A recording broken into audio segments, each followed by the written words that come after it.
Start हो गया सारा।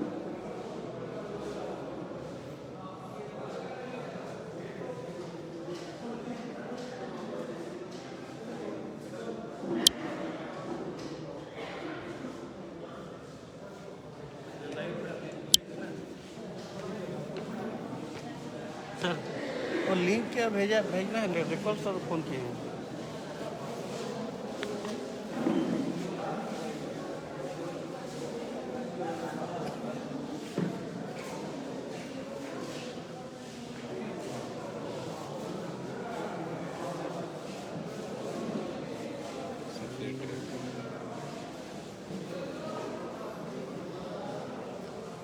लिंक कहाँ से कॉपी होती है? फेसबुक में जा रहा है, फेसबुक में उन लोगों को मिल जाएगा वरना प्रेम कुमार गड़ाम जी के फेसबुक पेज पर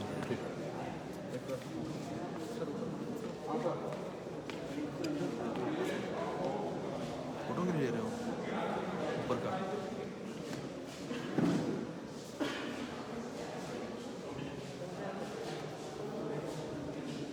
साथियों,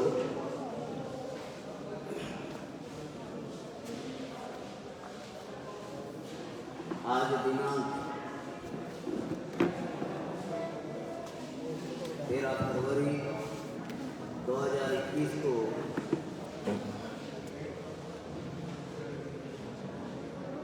एक विषय जो संगठन के द्वारा राष्ट्रीय आदिवासी एकता परिषद, राष्ट्रीय आदिवासी छात्र संघ और राष्ट्रीय आदिवासी कर्मचारी संघ के द्वारा एक विषय निर्धारित किया गया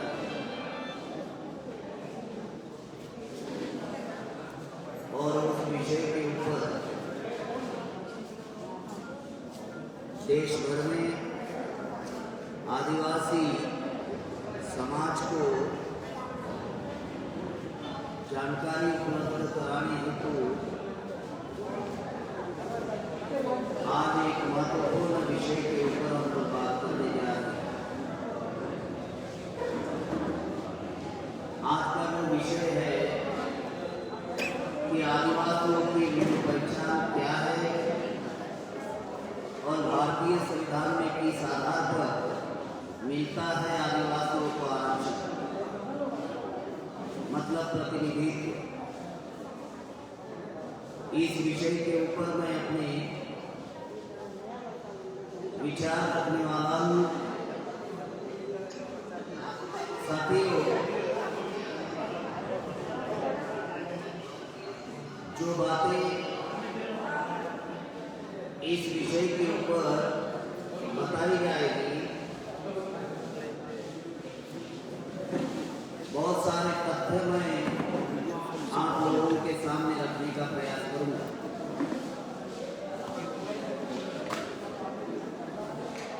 क्योंकि आज वर्तमान में देश के हालात और परिस्थिति इतनी गंभीर है और देश बहुत ही विकट परिस्थिति से गुजर रहा है।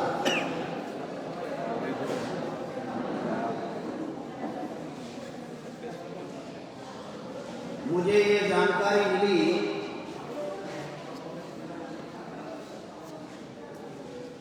कि आरएसएस के द्वारा, विश्व हिंदू परिषद, बजरंग दल के द्वारा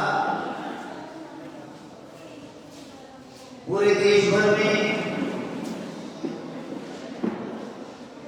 और खास करके आदिवासी समाज में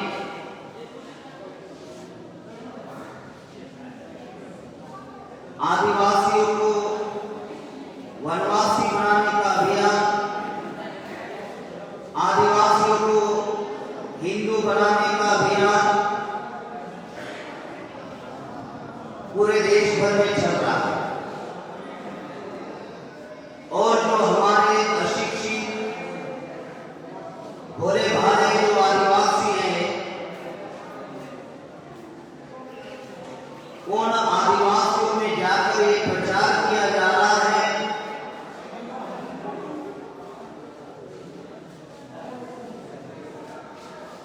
कि आदिवासी हिंदू है इस प्रकार का जो प्रचार आदिवासियों में किया जा रहा है, तो क्या आदिवासियों की जो मूल पहचान है, वो हमारी मूल पहचान क्या है, इस संदर्भ में मैं अपनी बात आप लोगों के सामने रखना चाहता हूं। मोहन साथियों, जो आरएसएस के लोग, विश्व हिंदू परिषद के लोग तथाकथित आजादी के 74 साल में जो आदिवासियों में जाकर कभी शिक्षा का प्रचार नहीं किया, प्रसार नहीं किया, इस तथाकथित आजादी के 74 साल में अभी तक आदिवासियों की 5वीं और 6वीं अनुसूची पर अमल नहीं किया,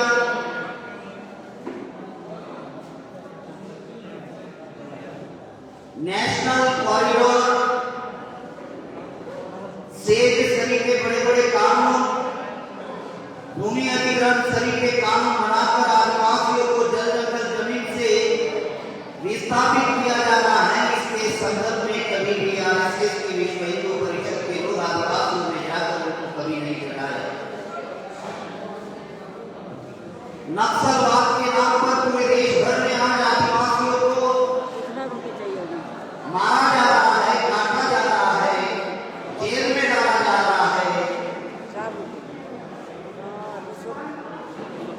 इसके ऊपर कभी भी आरएसएस के लोगों ने कोई चर्चा नहीं की।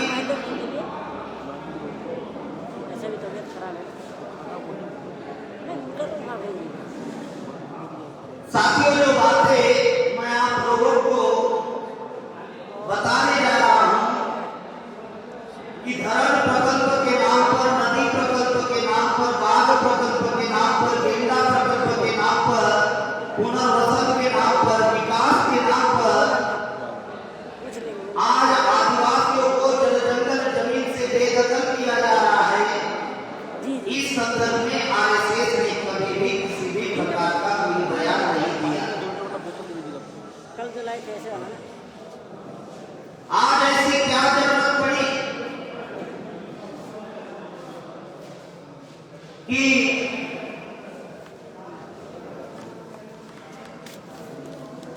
कि आज आरएसएस के लोग आदिवासियों के घर में जा रहे हैं, आदिवासी बस्तियों में जा रहे हैं और उनको हिंदू बनाने का जो अभियान है पूरे देश भर में वो लोग चला रहे हैं।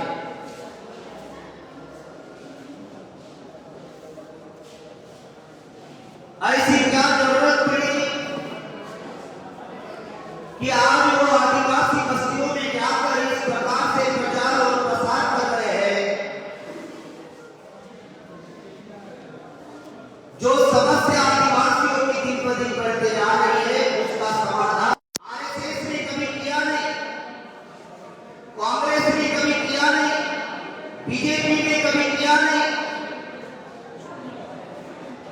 आदिवासियों के बीच में जो गरीबी है उसको खत्म कभी किया नहीं।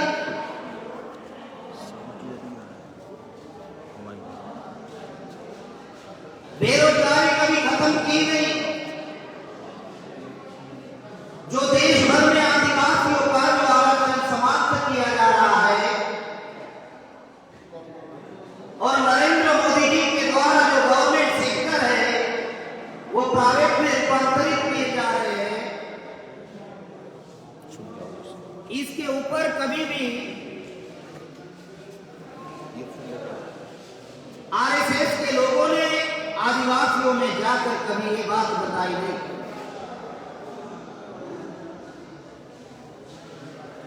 आज रिजर्वेशन गवर्नमेंट सेक्टर में है, उसी गवर्नमेंट सेक्टर का प्राइवेट में रूपांतरण किया जा रहा है। इस संदर्भ में आरएसएस के लोगों ने अपनी भूमिका स्पष्ट नहीं की,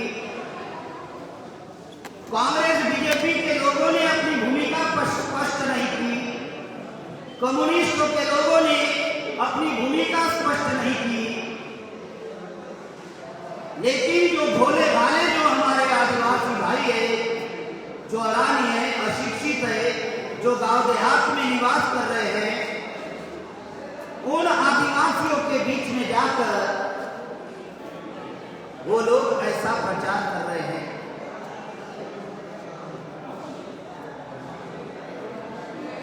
साथियों, जो बात मैं आप लोगों को बताने जा रहा हूं, बहुत गंभीर बात है। जिस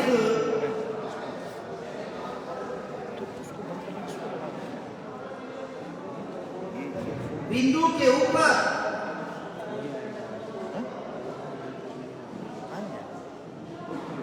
हमें जानना और समझना बहुत जरूरी है। साथियों, बहुत सारी ऐसी बातें हैं जिन बातों का हम लोग आज स्पष्टीकरण करेंगे।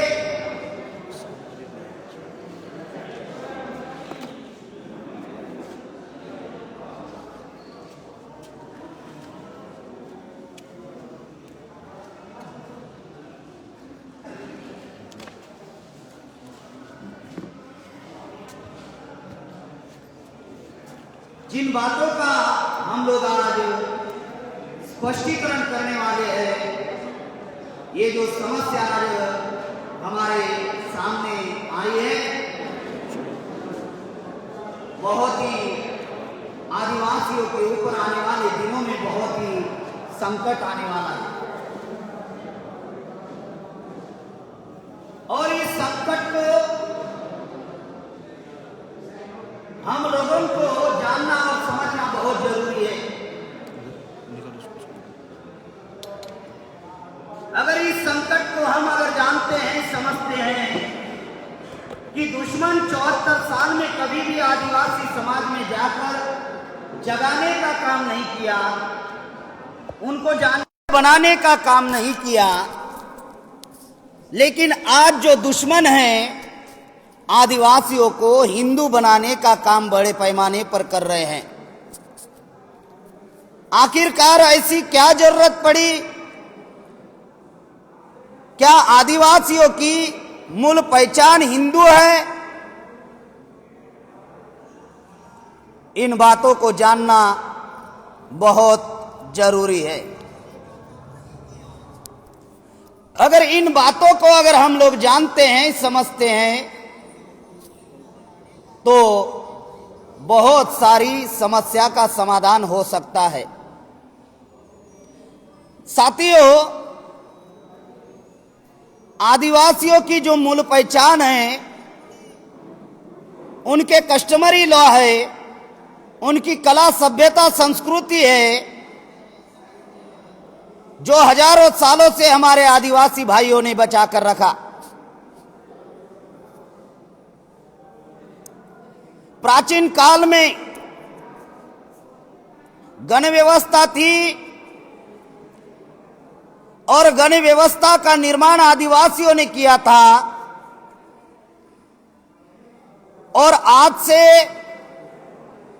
10,000 साल पहले आदिवासियों के महान नेता पारिक उपार लिंगो, जिन्होंने गण व्यवस्था का निर्माण किया। ये गण व्यवस्था समता, स्वतंत्रता, न्याय, बंधुत्व पर आधारित समाज और राष्ट्र का निर्माण था। और जब ये गण व्यवस्था इस देश में चल रही थी, कोई गुलाम नहीं था,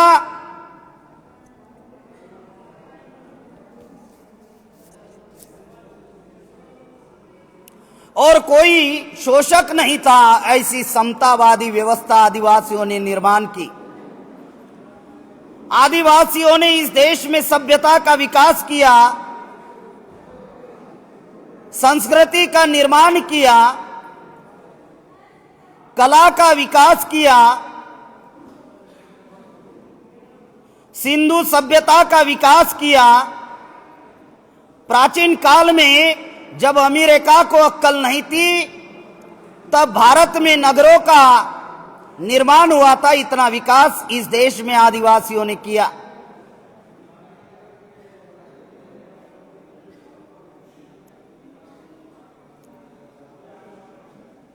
और जब ये व्यवस्था इस देश में चल रही थी, गण व्यवस्था,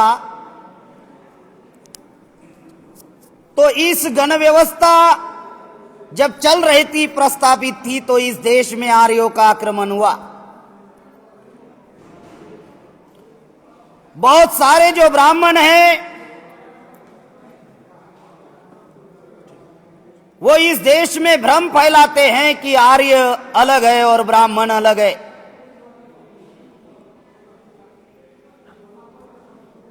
साथियों, मैं आप लोगों को ये बात बताना चाहता हूं कि जो 5000 साल पहले जो आर्य भारत में आए, आज इस देश के वर्तमान के ब्राह्मण हैं।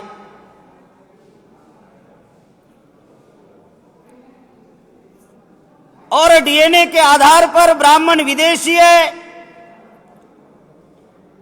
डीएनए के आधार पर आर्य ब्राह्मण विदेशी है। ये बात अभी सिद्ध हुई, साबित हुई। जिनकी संख्या सिर्फ 3.5% है और 3.5% अल्पसंख्य ब्राह्मण आज इस देश का हुक्मरान बना हुआ है।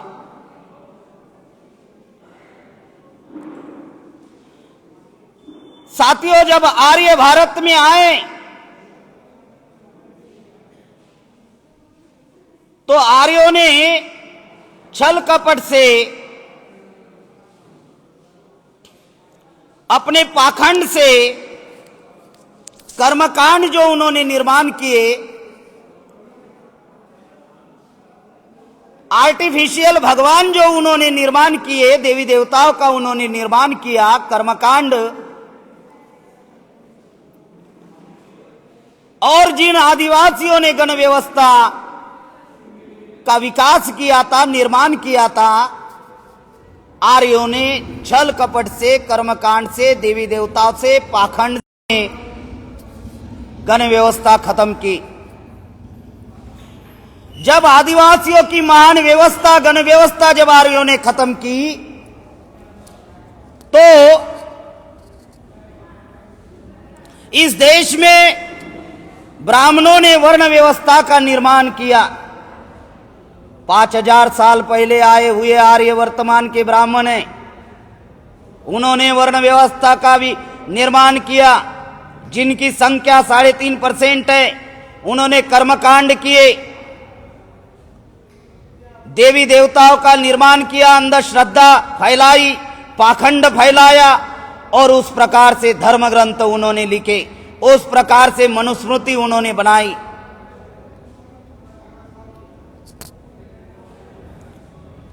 और ये वर्ण व्यवस्था जब ब्राह्मणों ने इस देश में प्रस्तावित की, तो देश को चलाने के लिए उन्होंने कानून बनाए, और वर्ण व्यवस्था में 4 वर्ण बनाए, एक ब्राह्मण, एक क्षत्रिय, एक वैश्य और एक शूद्र।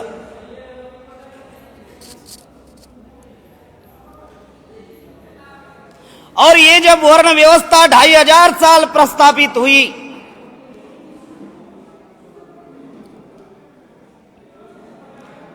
और जो गण व्यवस्था थी, उस गण व्यवस्था को जब ब्राह्मणों ने खत्म किया, तो हमारे आदिवासी भाइयों ने, जो यहाँ के मूल निवासी लोग थे, जिन्होंने वर्ण व्यवस्था का चेहरा देखना पसंद नहीं किया, जिन्होंने ब्राह्मणों की व्यवस्था को नहीं माना और जंगल की ओर चले गए, उनको आदिवासी कहा गया। जिन्होंने अपनी कला, सभ्यता, संस्कृति बचा कर रखी, जिन्होंने अपने कस्टमरी लॉ बचा कर रखे, उनको आदिवासी कहा गया।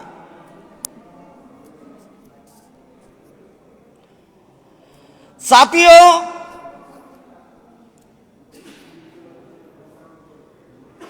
जब इस देश में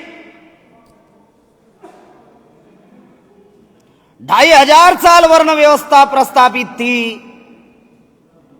तब एक मूल निवासी भूमिपुत्र का जन्म इस देश में हुआ, जिसका नाम है सिद्धार्थ शुद्धोदन शाक्य।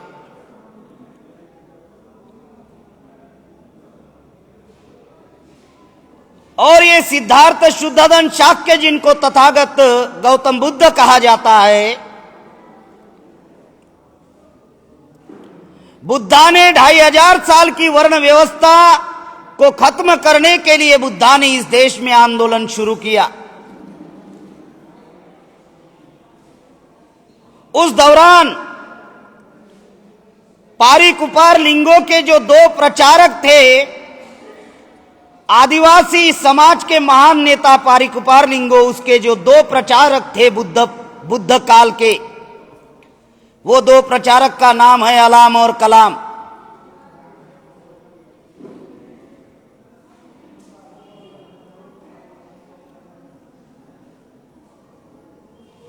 तो अलाम और कलाम बुद्धा को मिले और उन्होंने बुद्धा को ब्राह्मणों के षड्यंत्रों के बारे में बताया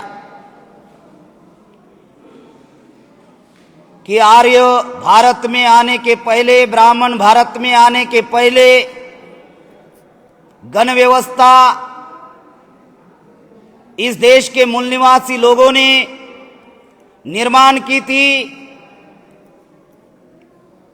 आर्यों ने, ब्राह्मणों ने उसको खत्म किया। ये बात जब अलाम और कलाम पारीकुपार लिंगों के 2 प्रचारक जब बुद्धा को बताए, बुद्ध विज्ञानवादी थे, तर्कवादी थे। बुद्धा ने कहा जब तक मैं भारत भ्रमण नहीं करूंगा और जो बातें आप बता रहे हैं ये बातें सच है या झूठ है, जब तक नहीं बताऊंगा तब तक मैं इन बातों पर विश्वास नहीं रखूंगा। और बुद्ध जब भारत भ्रमण किए, उसके बाद में बुद्धा को अलाम और कलाम की मुलाकात नहीं हुई।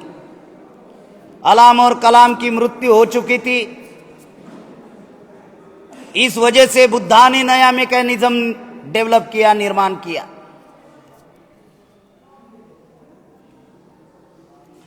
साथियों, ये जो बातें मैं आप लोगों को बता रहा हूं, ये 3 किताबों में लिखी हुई है। एक है जो डॉक्टर बाबा साहब आम्बेडकर ने बुद्ध यानी धम्मा नाम का किताब लिखा, उसमें लिखी है प्रस्तावना में। एक मनसराम कुमरे जी ने एक किताब लिखी, मूल निवासी आदिवासियों का सांस्कृतिक इतिहास, उसमें लिखी हुई है। और जो महाराष्ट्र के वेंकटेश आत्राम थे, जिन्होंने किताब लिखी गोंडी संस्कृति के संदर्भ में, उस किताब में ये बातें लिखी हुई है।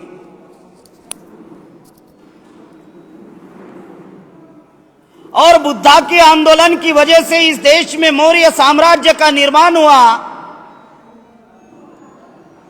और मौर्य साम्राज्य का 10वां नाती बृहद्रथ, उसकी हत्या पुष्यमित्र शुंग नाम के ब्राह्मण ने की और इस देश में जाति व्यवस्था का निर्माण हुआ। पारीकुपार लिंगों के काल में जाति नहीं थी, बुद्ध काल में भी जाति नहीं थी, अलाम कलाम के काल में भी जाति नहीं थी। पुष्यमित्र शुंग ने अध्ययन किया, जो ब्राह्मण था उसने अध्ययन किया कि 2500 साल की वर्ण व्यवस्था बुद्धा ने कैसे खत्म की। तो पुष्यमित्र शुंग को पता चला कि यहाँ के मूल निवासी जो लोग हैं वो एक ही वर्ण के थे, शूद्र वर्ण की थे।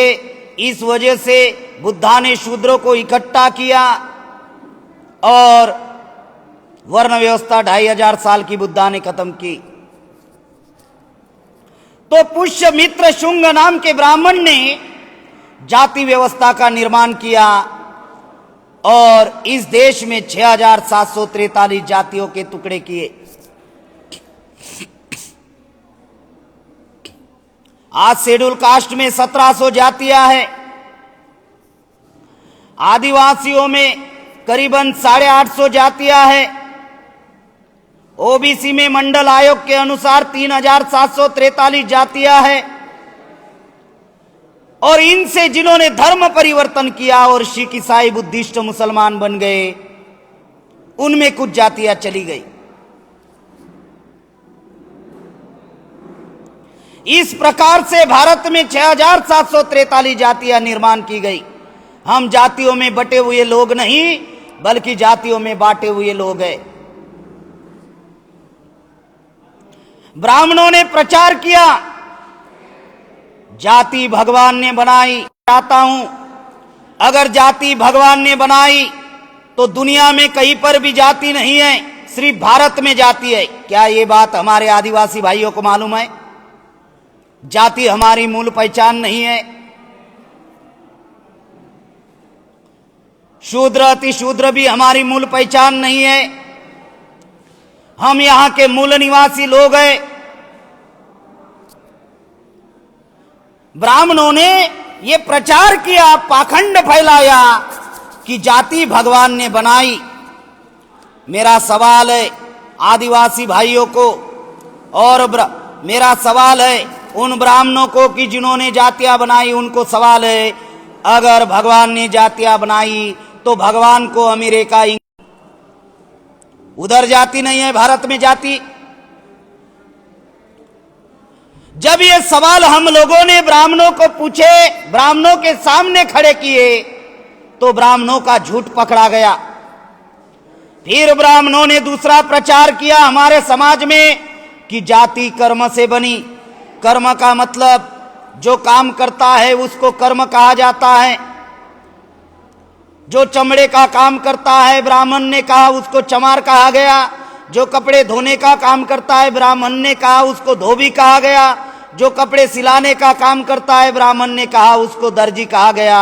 जो मटके बनाने का काम करता है, ब्राह्मण ने कहा उसको प्रजापति कहा गया। अगर कर्म से जाति बनी तो अमेरिका में भी कर्म होते हैं। अमेरिका में भी मटके बनाने वाले लोग हैं, मटके में पानी पीने वाले लोग हैं। लेकिन कुंभार या प्रजापति नाम की जाति नहीं। अमेरिका में भी कपड़े धोने वाले लोग हैं, लेकिन अमेरिका में धोबी नाम की जाति नहीं। अमेरिका में भी कपड़े सिलाने वाले लोग हैं, लेकिन अमेरिका में भी दर्जी नाम की जाति नहीं। फिर ये जाति बनाई किसने? ये जाति बनाई ब्राह्मणों ने। पुष्यमित्र शुंग नाम के ब्राह्मण ने जाति बनाई बृहद्रथ की हत्या के बाद में। जो जाति जानवरों में है वो जाति इंसानों में निर्माण कर दी। जानवरों में क्या जाति है?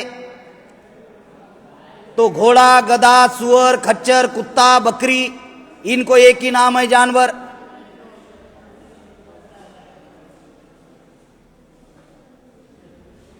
घोड़े के घर में घोड़ा पैदा होता है, गधे के घर में गधा पैदा होता है, सुअर के घर में सुअर पैदा होता है, खच्चर के घर में खच्चर पैदा होता है।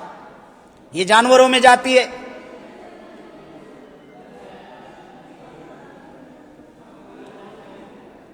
जो वर्ण व्यवस्था ब्राह्मणों ने बनाई, ब्राह्मण, क्षत्रिय, वैश्य, शूद्र, तो ब्राह्मण के घर में भी इंसान पैदा होता है, क्षत्रियों के घर में भी इंसान पैदा होता है, शूद्र के घर में भी इंसान पैदा होता है, वैश्यों के घर में भी इंसान पैदा होता है, आदिवासियों के घर में भी इंसान पैदा होता है। इधर जाति नहीं है। जो जाति जानवरों में है वो जाति इंसानों में निर्माण कर दी। जानवर के आकार, प्रकार, स्वरूप से पता चलता है ये किस जाति का जानवर है। इंसान के आकार, प्रकार, स्वरूप से क्या कोई बताएगा कि ये किस जाति का इंसान है? जानवर के आवाज से पता चलता है ये किस जाति का जानवर है। इंसान के आवाज से पता नहीं चलता ये किस जाति का इंसान है। इतना ही नहीं तो जानवर के टट्टी से पता चलता है कि ये किस जानवर की टट्टी है। इंसान के टट्टी से कोई ये नहीं बता सकता कि ये किस इंसान की टट्टी है। जो जाति जानवरों में है, ब्राह्मणों ने जाति हमारे समाज में निर्माण की। इसका मतलब ब्राह्मण हम लोगों को जानवरों से भी बदतर समझता है। जो बातें आपको बताई जा रही।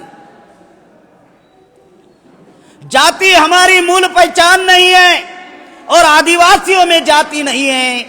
आदिवासियों में टोटम है। टोटम का मतलब गण होता है, क्योंकि आदिवासियों ने गण व्यवस्था का निर्माण किया।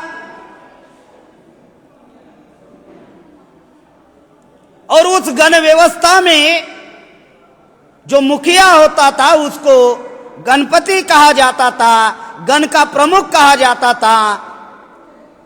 अलग अलग आदिवासियों के जाति समूहों में जो वर्तमान में जो गण जाति में कन्वर्ट हो गए, उनमें अलग अलग समूहों में मुखिया होते हैं।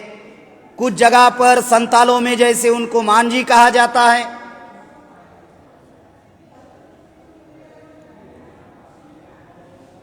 कहीं पर मुखिया कहा जाता है, कहीं पर प्रमुख कहा जाता है।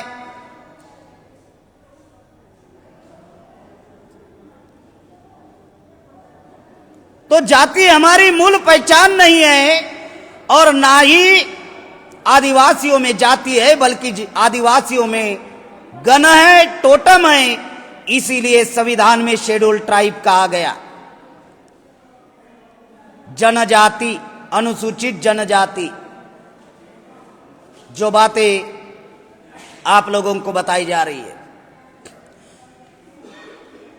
जो आरएसएस के लोग आज आदिवासियों में जाकर हिंदू बनाने का अभियान कर रहे हैं, वही आरएसएस के लोग आदिवासियों को वनवासी कहते हैं।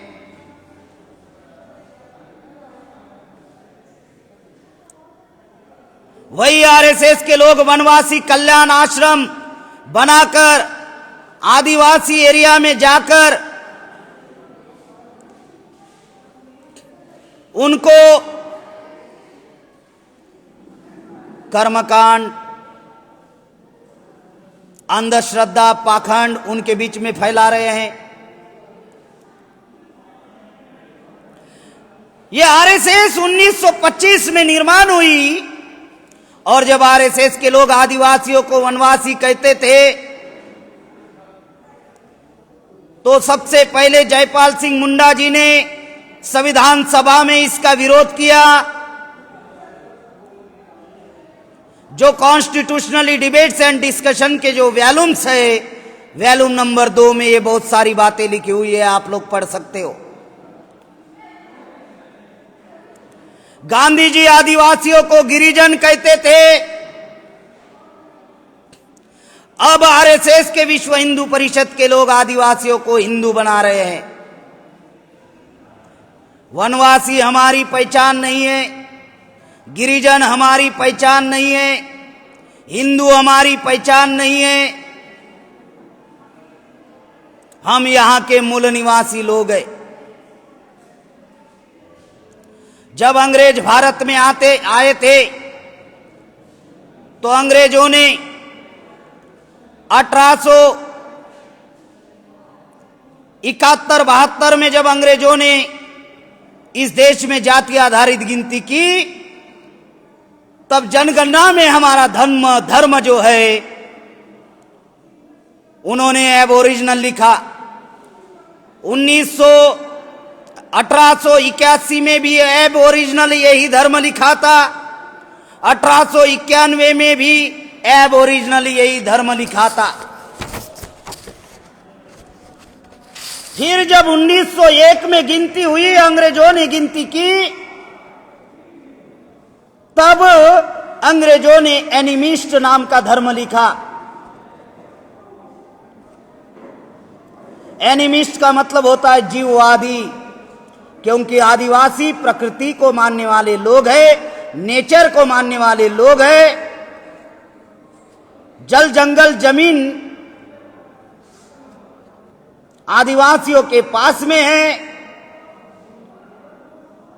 जंगल की रक्षा करने वाले आदिवासी हैं, जीवों की रक्षा करने वाले आदिवासी हैं, इसलिए उनको एनिमिस्ट कहा गया।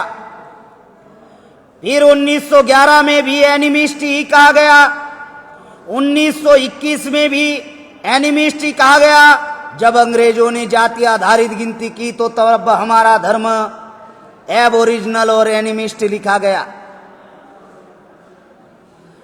1931 में जब गिनती हुई तो अंग्रेजों ने हमारा धर्म ट्राइबल के नाम पर लिखा। 1941 में जब गिनती हुई तब हमारा धर्म ट्राइब्स के नाम पर था और 1951 में हमारा उल्लेख संविधान में शेड्यूल ट्राइब के तौर पर किया गया। यानी 1871-72 में एबोरिजिनल, फिर उसके बाद में 1901 में एनिमिस्ट, फिर उसके बाद में 1931 में ट्राइबल रिलीजियस, फिर 1941 में ट्राइब और 1951 में शेड्यूल ट्राइब।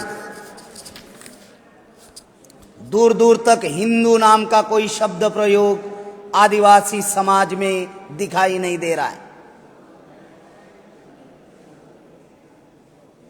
साथियों, आदिवासी नेचर को मानने वाले लोग हैं, प्रकृति को मानने वाले लोग हैं, जो प्रकृति पूजक है, जो अपने आप को आदिम धर्म के तौर पर, प्राकृतिक धर्म के तौर पर, कोया पुनेम के तौर पर अलग अलग समूह, अलग अलग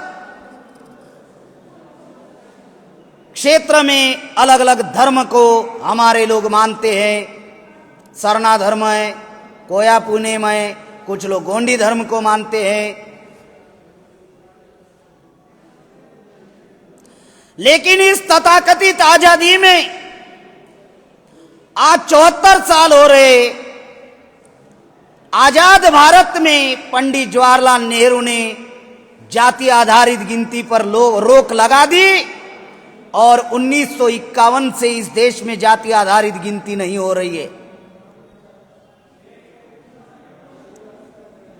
आज वर्तमान में आदिवासी जानकार लोग, समझदार लोग, अभी जो 2021 में जो गिनती होगी, इस गिनती में आदिवासियों के लिए अलग धर्म कोड कॉलम की मांग कर रहे हैं। तो ब्राह्मणों ने सोचा, अगर आदिवासी अपना आदिम धर्म, प्राकृतिक धर्म, गोंडी धर्म, सरना धर्म, कोया पुनेम, अगर अलग अलग धर्म लिखेंगे और हिंदू नहीं लिखेंगे तो ब्राह्मणों को खतरा होगा। क्योंकि जब जब ब्राह्मण खतरे में आता है तब तब ब्राह्मण कहता है धर्म खतरे में है। और जिस दिन से आदिवासियों में यह जागृति का अभियान इस देश में शुरू हुआ और धर्म कोड कॉलम की मांग जब इस देश में चल रही है, तो आदिवासियों के लिए अलग धर्म कोड कॉलम देने की बजाय आज आदिवासियों को हिंदू बनाने का कार्यक्रम कर रहे हैं। आप लोगों को अभी कुछ बातें समझ में आ रही होगी कि 74 साल में हमारे समाज को मूल कर भी उन्होंने देखा नहीं, आज हमारे समाज में जाकर हिंदू क्यों बना रहे हैं।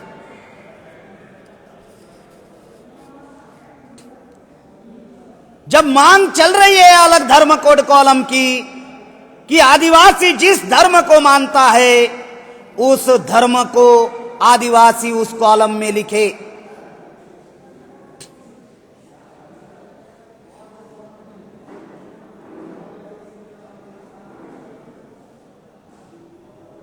इस देश में आरएसएस के द्वारा, विश्व हिंदू परिषद के द्वारा, बजरंग दल के द्वारा, कांग्रेस बीजेपी के द्वारा इस देश में आदिवासियों की समय समय पर पहचान खत्म करने का अभियान इस देश में शुरू किया।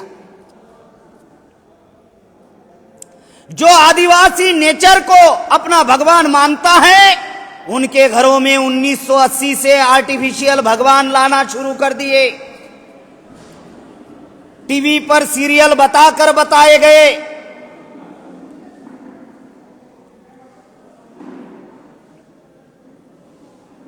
आर्टिफिशियल भगवान, ये 1980 के दशक से आदिवासियों में बड़े पैमाने पर आर्टिफिशियल भगवान उन्होंने बड़े पैमाने पर फैलाए। मैं भगवान विरोधी नहीं हूं, लेकिन मैं हमारे मूल निवासी महापुरुषों को अपना भगवान मानता हूं। ब्राह्मणों के बनाए हुए आर्टिफिशियल भगवान को मैं अपना भगवान नहीं मानता हूं। क्रांतिवीर बिरसा मुंडा को, तंट्या मामा को, रानी दुर्गावती मरावी, राजा शंकर शाह, कुंवर रघुनाथ शाह, राष्ट्रपिता ज्योतिराव फुले, छत्रपति शाहू महाराज, डॉक्टर बाबा साहब आम्बेडकर, इनको मैं भगवान मानता हूं। ये हमारे मूल निवासी महापुरुष है, जिन्होंने हमारे लिए लड़ाई लड़ी, जिन ब्राह्मणों ने हमको शिक्षा से वंचित रखा था, धर्म ग्रंथ के अनुसार, मनुस्मृति धर्म ग्रंथ के आधार पर हमारे महापुरुषों ने हमको शिक्षा दी। मैं आदिवासियों को पूछना चाहता हूं, जो आदिवासी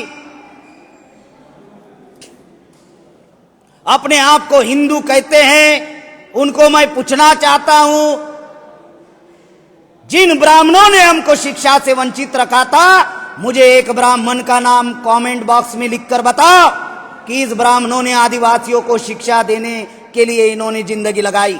एक ब्राह्मण का सिर्फ। ब्राह्मणों ने हमको संपत्ति से वंचित रखा था, हमारे महापुरुषों ने संपत्ति रखने का अधिकार दिया।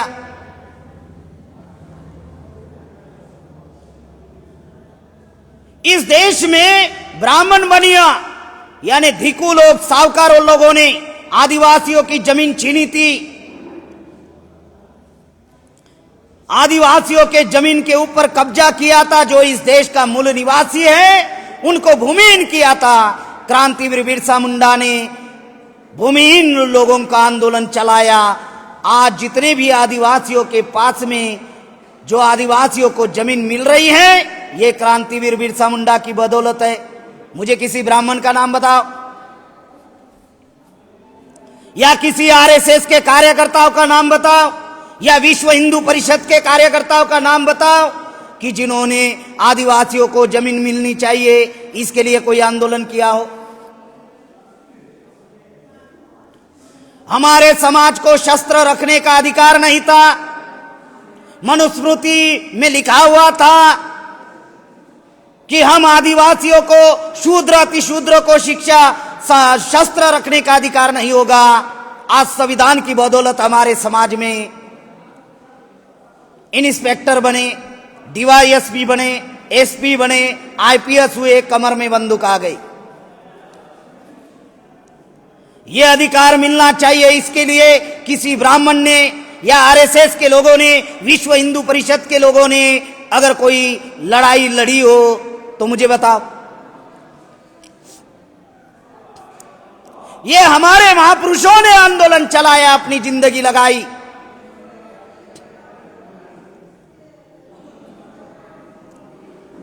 अगर आदिवासी हिंदू है तो फिर हमारे महापुरुषों ने हिंदू धर्म का प्रचार करने के लिए काम क्यों नहीं किया?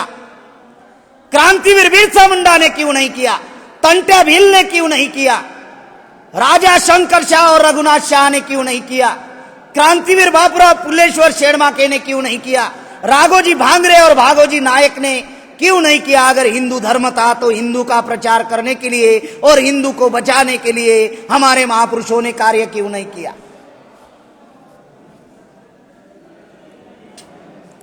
जो बात मैं आप लोगों को बता रहा हूं, इससे सिद्ध होता है कि आदिवासी हिंदू नहीं है। साथियों, मैं अपने मूल निवासी महापुरुषों को अपना भगवान मानता हूं। ब्राह्मणों के बनाए हुए भगवान को, आर्टिफिशियल भगवान को मैं अपना भगवान नहीं मानता। जाति हमारी मूल पहचान नहीं है।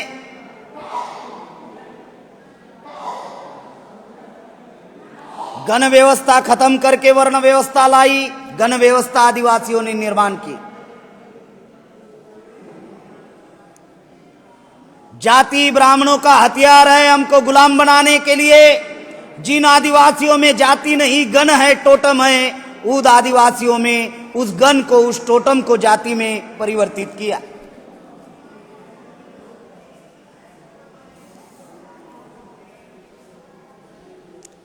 साथियों, इस देश का हाई कोर्ट, अलग अलग राज्य में हाई कोर्ट है, इस देश की सुप्रीम कोर्ट ये कहती है, 16 जजमेंट है हाई कोर्ट और सुप्रीम कोर्ट के, आदिवासी हिंदू नहीं है।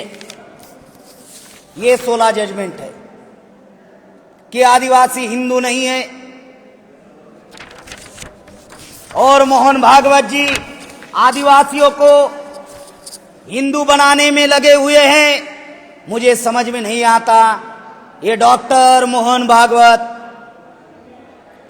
जी है जो आदिवासियों को हिंदू बनाने में लगे हुए हैं, और सुप्रीम कोर्ट कह रहा है आदिवासी हिंदू नहीं है। तो क्या मोहन भागवत जी सुप्रीम कोर्ट से ऊपर है? हाई कोर्ट और सुप्रीम कोर्ट के जजमेंट है कि आदिवासी हिंदू नहीं है। और जो लोग आदिवासियों को हिंदू बनाने में लगे हुए हैं, हम लोग उनके विरोध में सुप्रीम कोर्ट में जाने वाले हैं, क्योंकि अगर सुप्रीम कोर्ट कह रहा है आदिवासी हिंदू नहीं है, तो ये कंटेम्प्ट ऑफ कोर्ट है कि जो लोग आदिवासियों को हिंदू बनाने में लगे हुए हैं। ये कोर्ट की अवमानना है, और जो कोर्ट की अवमानना करते हैं उनको 6 महीने की सजा होती है।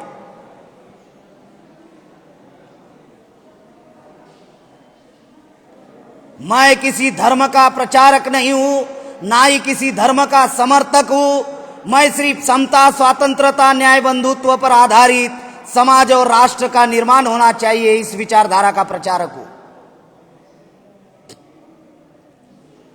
भारत में अलग अलग धर्म है। धर्म एक जीने का साधन है, धर्म एक अनुशासन है, बस मैं इतना ही मानता हूं।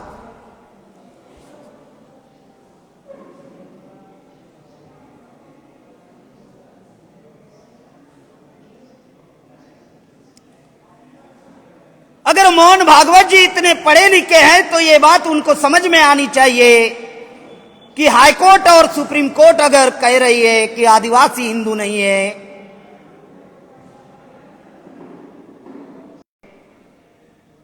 कि इतना पढ़ा लिखा व्यक्ति जो डॉक्टर है,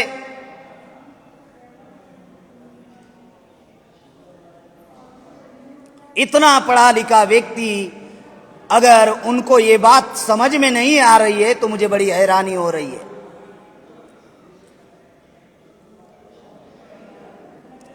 साथियों, इस देश में मोहन भागवत जी खुद कहते हैं कि हिंदू धर्म नहीं है, संस्कृति है।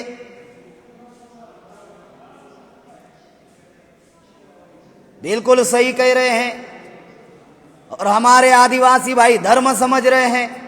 मोहन भागवत जी खुद कह रहे हैं कि हिंदू धर्म नहीं है, संस्कृति है। तो ये संस्कृति ब्राह्मणों की है, हमारी नहीं है। ये संस्कृति ब्राह्मणों की है, हमारी नहीं है।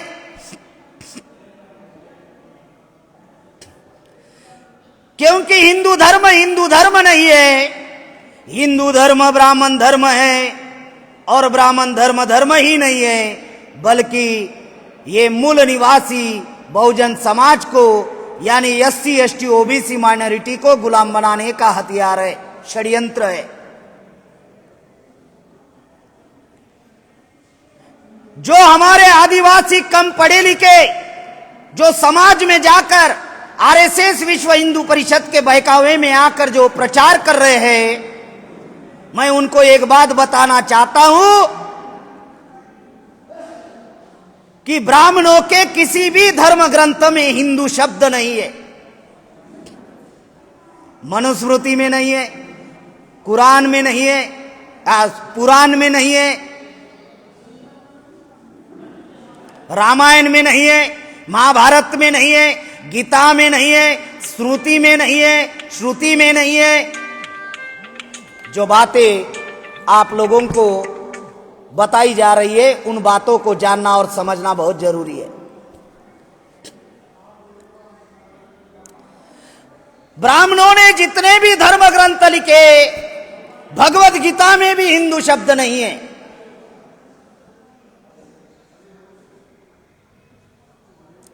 अगर ब्राह्मणों के किसी भी धर्म ग्रंथ में हिंदू शब्द नहीं है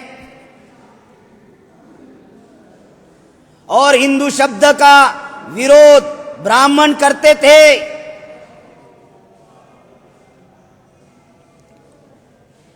जब मोगलों ने जिजिया कर लागू किया था तो ब्राह्मणों ने विरोध किया कि हम हिंदू नहीं हैं, हम ये कर नहीं देंगे। स्वामी दयानंद सरस्वती, जिसने 1875 में हिंदू धर्म की नहीं, हिंदू समाज की नहीं, आर्य समाज की स्थापना की, और स्वामी दयानंद सरस्वती देश का बहुत बड़ा नेता था ब्राह्मणों का, और उसने कहा हिंदू ये मोगलों ने दी हुई गाली है, क्योंकि मोगलों की भाषा पर्शियन भाषा थी और पर्शियन भाषा में गुलाम लोगों को हिंदू कहा जाता था। ये मोगलों की दी हुई गाली है, इसलिए ब्राह्मण विरोध करते थे। जब हिंदू के ऊपर जिजिया कर लगाया, ब्राह्मणों ने विरोध किया, स्वामी दयानंद सरस्वती ने विरोध किया कि हम हिंदू नहीं हैं, हम ब्राह्मण लोग आर्य वंश के लोग हैं। अब मैं एक बहुत बड़ा पुरावा जो है आप लोगों को देना चाहता हूं। ये छत्तीसगढ़ प्रशासन शासन का ये पत्र है। ये पत्र निकाला पंकज द्विवेदी, जो प्रमुख सचिव है सामान्य प्रशासन विभाग, DK भवन, रायपुर, छत्तीसगढ़। और उन्होंने लिखा, प्रति में शासन के समस्त विभाग अध्यक्ष, राजस्व मंडल बिलासपुर, छत्तीसगढ़ उच्च न्यायालय बिलासपुर और समस्त कलेक्टर को। और वे कहते हैं छत्तीसगढ़ी जनता को अपना मूल धर्म लिखे जाने बाबत।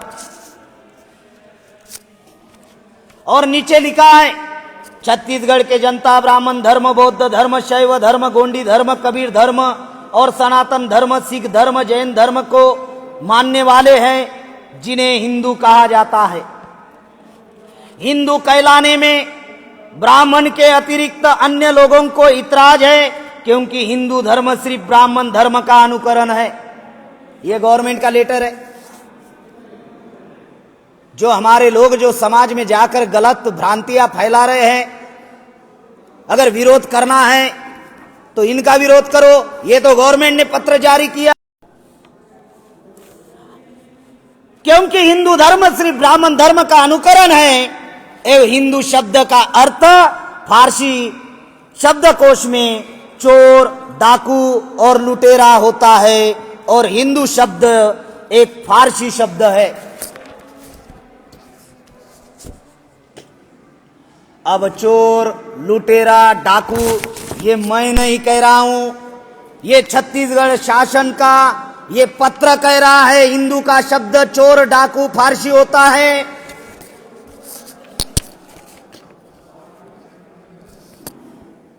RSS विश्व हिंदू परिषद की दलाली करने वाले लोगों को यह ऐलान है, अगर RSS विश्व हिंदू परिषद के पैसों से अगर आपके घर चल रहे हैं तो कम से कम समाज को बर्बाद मत करो। अगर विरोध ही करना है तो प्रेम कुमार गेड़ाम का विरोध मत करो, इसका करो। ये गवर्नमेंट का पत्र है। विरोध करना है तो ये जो हाई कोर्ट और सुप्रीम कोर्ट ने जो 16 जजमेंट दिए, आदिवासी हिंदू नहीं है, इसको चैलेंज करो।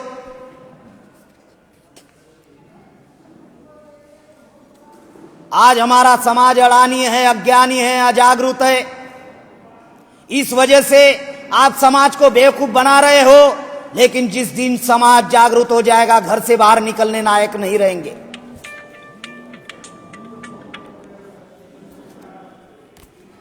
घर से बाहर निकलने लायक आप लोग नहीं रहोगे।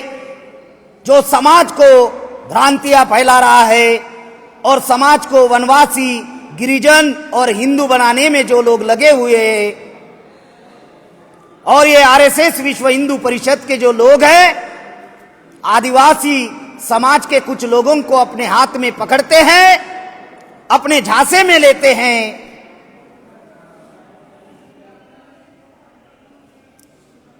और इस प्रकार से समाज में काम करते हैं।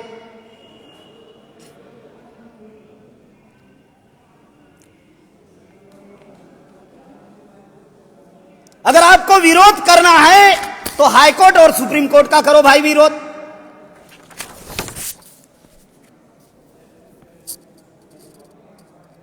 राष्ट्रीय आदिवासी एकता परिषद, राष्ट्रीय आदिवासी कर्मचारी संघ, राष्ट्रीय आदिवासी छात्र संघ हमारा विरोध करते हो, कहते हैं कि ये उग्रवादी लोग हैं, आतंकवादी लोग हैं, ये धर्म विरोधी लोग हैं, धर्मांतरण करने वाले लोग हैं, ये क्रिश्चियन बनाने वाले लोग हैं, ये मुसलमान बनाने वाले लोग हैं, ऐसे आरोप हमारे ऊपर लगाते हो।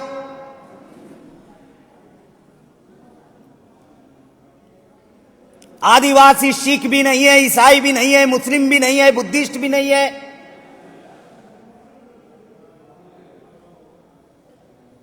हिंदू तो है ही नहीं।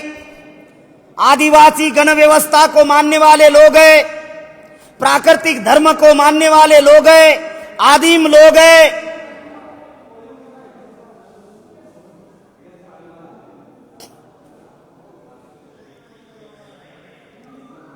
अब मुझे ये जानकारी मिली कि मध्य प्रदेश में कुछ आरएसएस के जो लोग हैं, वो लोग आदिवासी समाज में जाकर जिन्होंने धर्मांतरण किया उनका विरोध कर रहे हैं। मैं उन लोगों से सवाल पूछना चाहता हूं, धर्मांतरण हमारे लोगों ने क्यों किया, इसकी जानकारी आपको है? नहीं है। हमारे लोगों ने धर्मांतरण क्यों किया?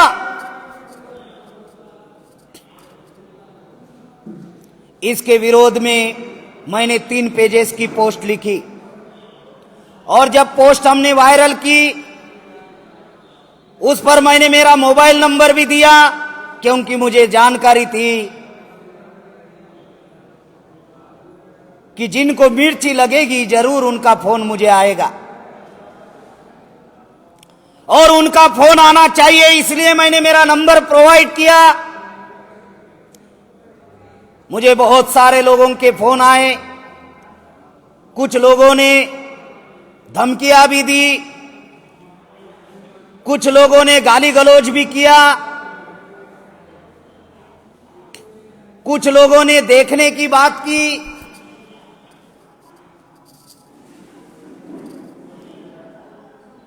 तो मैंने उनको कहा कि संविधान ने सबको अधिकार दिया, आर्टिकल 19 में संगठन बनाने का अधिकार दिया, प्रचार प्रसार करने का अधिकार दिया, बोलने का अधिकार दिया, भाषण देने का स्वातंत्र्य दिया।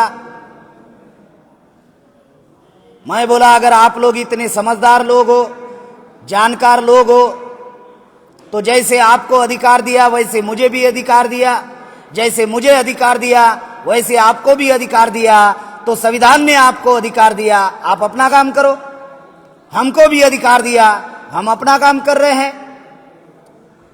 लेकिन जिस प्रकार से आप टेलीफोन करके जिस प्रकार से आप बात कर रहे हो, तो मुझे नहीं लगता कि आप समझदार लोग हो, जानकार लोग हो।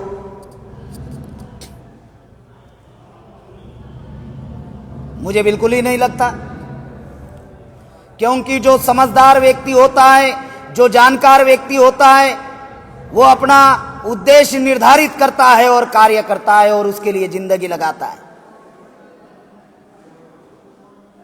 और जिस व्यक्ति को अक्ल नहीं होती है, जिसको कोई जानकारी नहीं होती है, वो व्यक्ति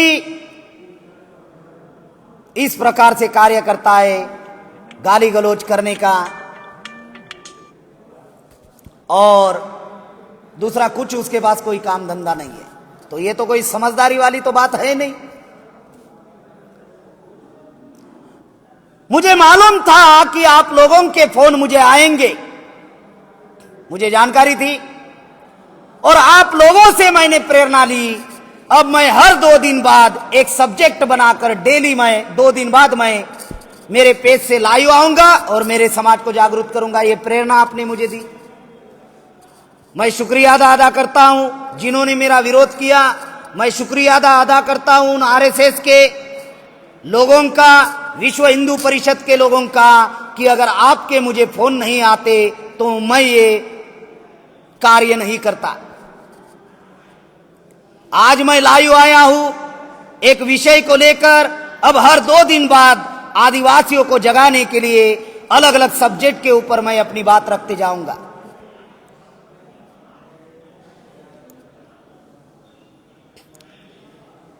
जिन लोगों ने मुझे फोन किया उनमें से 99% लोगों ने मेरी बात को माना, सुना और उन्होंने कहा कि आप सही कह रहे हो,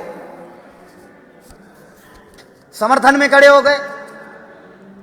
और जो 1% लोगों ने विरोध किया उन्होंने बात को सुना ही नहीं।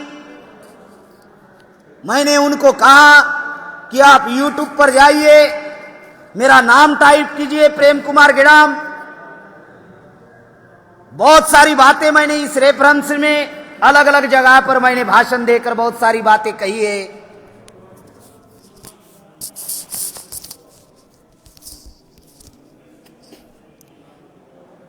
अगर 100% लोग अगर पकड़े जाए, मुझे जितने लोगों के विरोधकों के फोन आए उनमें से 99% लोगों ने मेरी बात को माना, वैसे तथ्य उनके सामने रखा।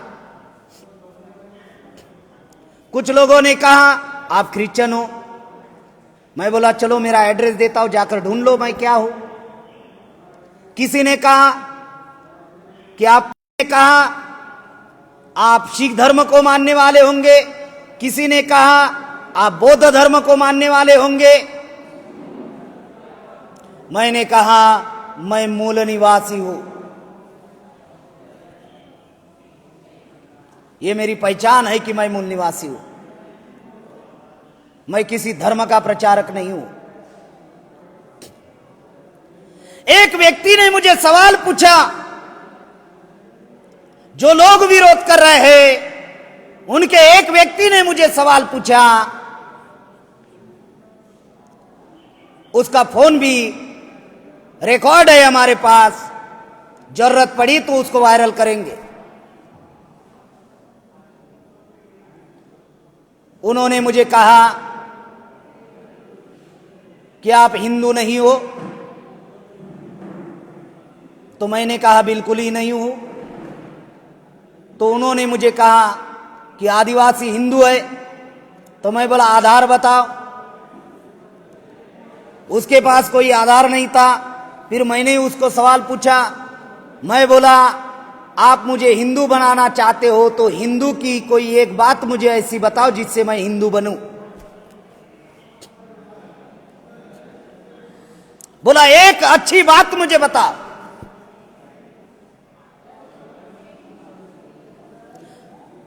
अगर मैं हिंदू बनूं तो वर्ण व्यवस्था में मेरा कौन सा स्थान होगा? ये बोला वर्ण व्यवस्था है ब्राह्मण क्षत्रिय वैश्य शूद्र।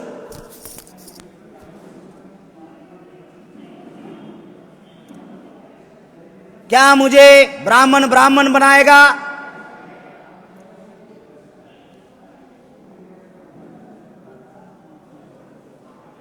क्योंकि वर्ण व्यवस्था ब्राह्मणों ने बनाई, इसलिए ब्राह्मण सबसे ऊपर।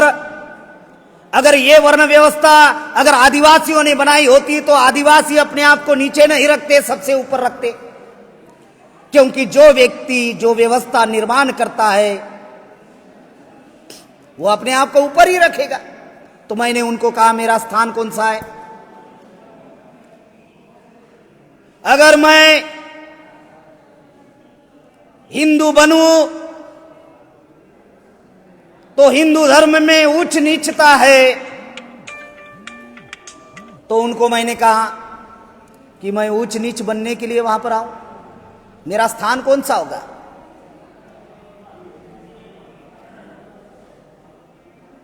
क्योंकि हिंदू धर्म कोई हिंदू धर्म तो है नहीं। ये तो मोहन भागवत ने कहा, मेरी क्या जरूरत है बताने की? मोहन भागवत खुद कह रहा है हिंदू धर्म धर्म नहीं है। तो ऊंच नीच बनने के लिए तो कोई उधर जाएगा नहीं।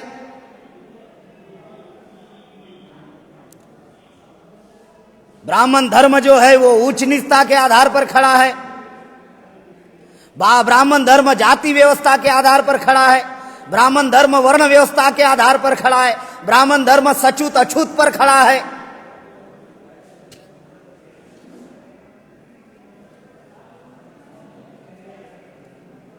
तो जब मैंने उनको ये सवाल पूछा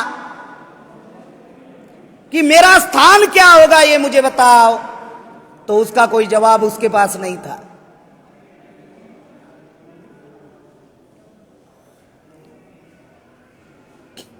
बहुत सारे लोगों ने ये प्रचार भी किया कि ये प्रेम कुमार गेड़ाम क्रिश्चियन धर्म को मानने वाला होगा, इसलिए हिंदू धर्म का विरोध कर रहा है। गलत, 200% गलत।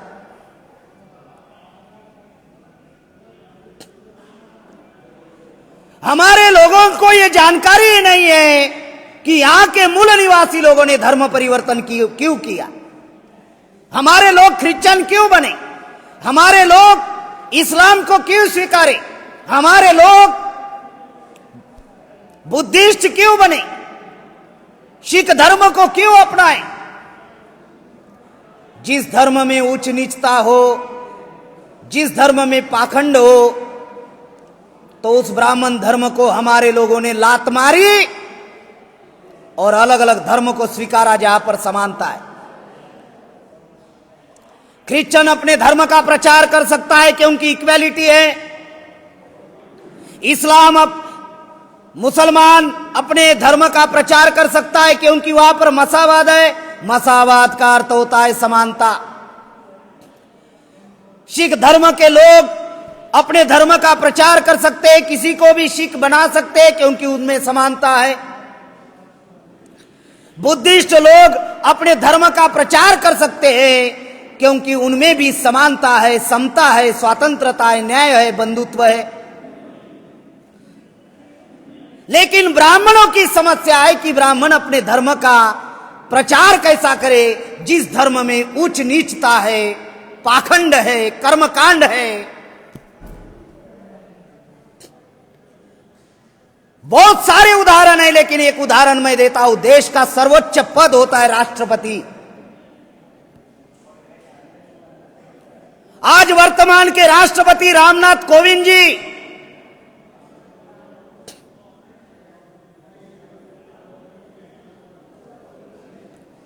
ओडिशा में जगन्नाथपुरी के मंदिर में जब गए तो छठा अकबर पंडित रामनाथ कोविंद जी को रोक दिया।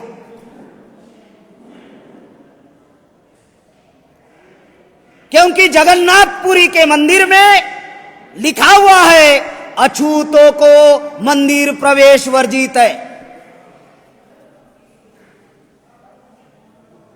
तो राष्ट्रपति के साथ में ढेर सिक्योरिटी थी, बहुत सारे अधिकारी थे। तो उन्होंने उस पंडित को कहा, जानते हो ये कौन है जिनको रोक रहे हो? तो पंडित ने कहा, ब्राह्मण ने कहा, जानता हूं, राष्ट्रपति है। लेकिन धर्म ग्रंथ के अनुसार यह अछूत है और अछूतों को मंदिर प्रवेश वर्जित है। साथियों, अगर इस देश में अगर राष्ट्रपति की कोई औकात नहीं है तो हमारी कौन सी औकात है भाई? मुझे ज्यादा उदाहरण बताने की जरूरत नहीं है। हमारी कौन सी औकात है?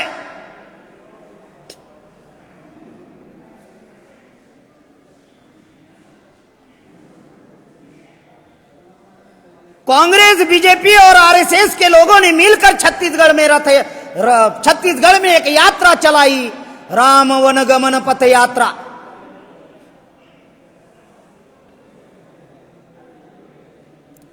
जून महीने में एक आरएसएस की मीटिंग हुई छत्तीसगढ़ में 19 और 20 जून को, जब देश में कोरोना महामारी है, लॉकडाउन घोषित था। उस दौरान छत्तीसगढ़ में मीटिंग ली और मीटिंग में क्या कहा? आदिवासी धर्म कोड के विरोध में आरएसएस काम करेगा।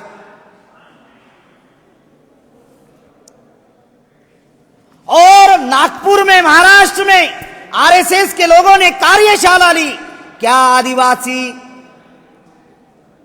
हिंदू है, मूल निवासी है या आदिवासी है? आदिवासी कौन है? उस कार्यशाला का सब्जेक्ट था और उसका मार्गदर्शक जोशी था।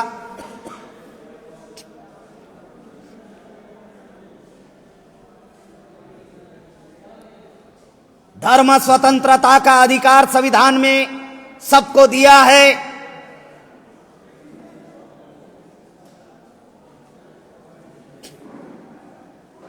जो बात मैं आप लोगों को बता रहा हूं,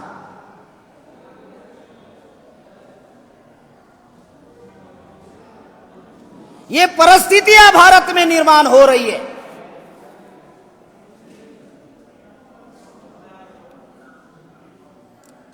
तो हमारे लोगों ने धर्मांतरण इन उच्च नीचता की वजह से किया। हमारे लोगों ने धर्मांतरण, अछूत का व्यवहार हुआ इस वजह से, उस वजह से हमारे लोगों ने धर्मांतरण किया।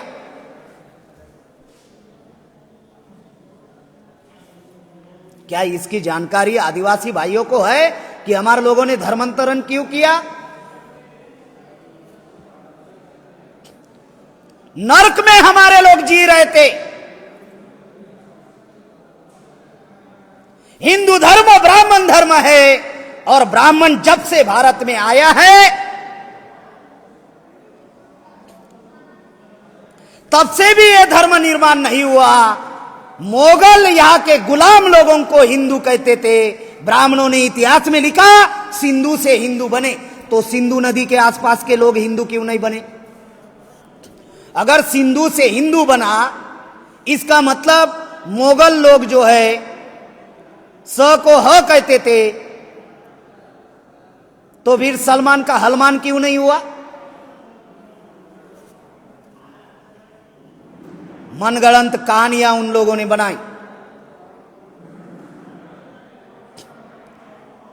धर्मांतरण क्यों किया? कि हमारे लोगों के साथ में जो गलत व्यवहार ब्राह्मणों ने किया, इसलिए ब्राह्मणों के कमर पर लात मारकर हमारे लोगों ने, जहां पर समानता है, जहां पर इक्वालिटी है, जहां पर समता है, जहां पर मसावत है, तो यहाँ के मजलूम लोगों ने, यहाँ के शोषित पीड़ित लोगों ने अलग अलग धर्म स्वीकारे। अब जिन्होंने धर्मांतरण किया इस नरक से निकले, और हमारे कुछ लोग जो है अभी भी उस नरक में हमारे समाज को लेकर जाना चाहते हैं।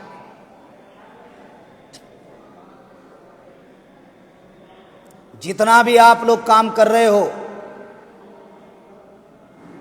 याद रखो समाज जरूर जागेगा, और वो जगाने का कार्य अभी हम लोग कर रहे हैं।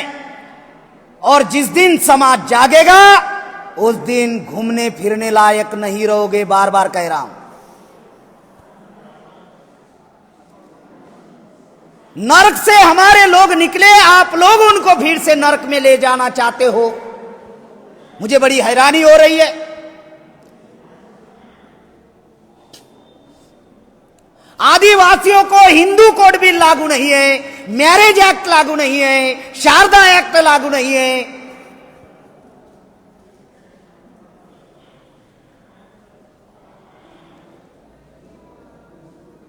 अब कुछ हमारे आदिवासी भाई जो है, जो आरएसएस की ऑफशूट विंग है, जो आदिवासियों में काम करती है, वो लोग अभी जिन्होंने धर्मांतरण किया, वो लोग गांव गांव में जाकर ऐसा कह रहे हैं कि इनका आरक्षण खत्म किया जाए। आरक्षण के बारे में इनको एबीसीडी भी मालूम है। मुझे तो डाउट आता है इनकी शिक्षा के ऊपर, क्या ये पढ़े लिखे है या नहीं है, जानकार है या नहीं है। जानकारी हथियार है, पहले जानकारी निकालो, पहले जानकार बनो, उसके बाद में किसी चीज का विरोध करो। क्या संविधान में धर्म के नाम पर कोई आरक्षण है? नहीं है। संविधान में जाति के नाम पर भी आरक्षण नहीं है। संविधान में आरक्षण समाज के नाम पर है। रिजर्वेशन इन एजुकेशन समाज के नाम पर है, रिजर्वेशन इन सर्विसेज समाज के नाम पर है, रिजर्वेशन इन प्रमोशन समाज के नाम पर है, रिजर्वेशन इन पॉलिटिक्स समाज के नाम पर है।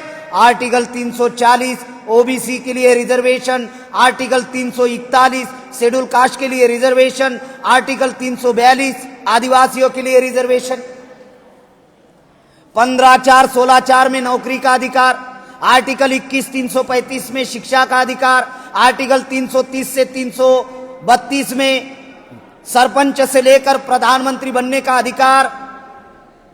जिन ब्राह्मणों ने अधिकारों से वंचित रखा था, संविधान ने हमको अधिकार दिया। यह अधिकार समाज के नाम पर है, धर्म के नाम पर नहीं है,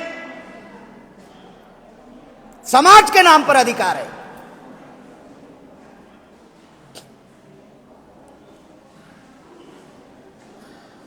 जाति हमारी पहचान नहीं है। हमारे महापुरुषों ने जो ब्राह्मणों ने जातियां बनाई थी, उन जातियों का हमारे महापुरुषों ने समूह बनाया। सबसे बड़ा समूह इस देश में शूद्र, जिनको वर्तमान में ओबीसी कहा जाता है, उनकी व्याख्या की। जब आर्टिकल 340 बनाई तब व्याख्या बनाई, जो एजुकेशनली बैकवर्ड, जो सोशली बैकवर्ड, जिनके साथ अनटचेबिलिटी का व्यवहार नहीं होता है, उनको इस देश में ओबीसी कहा गया। आर्टिकल 341 बनाई तब व्याख्या बनाई, जो सोशली बैकवर्ड, जो एजुकेशनली बैकवर्ड, जिनके साथ अनटचेबिलिटी का व्यवहार होता है, उनको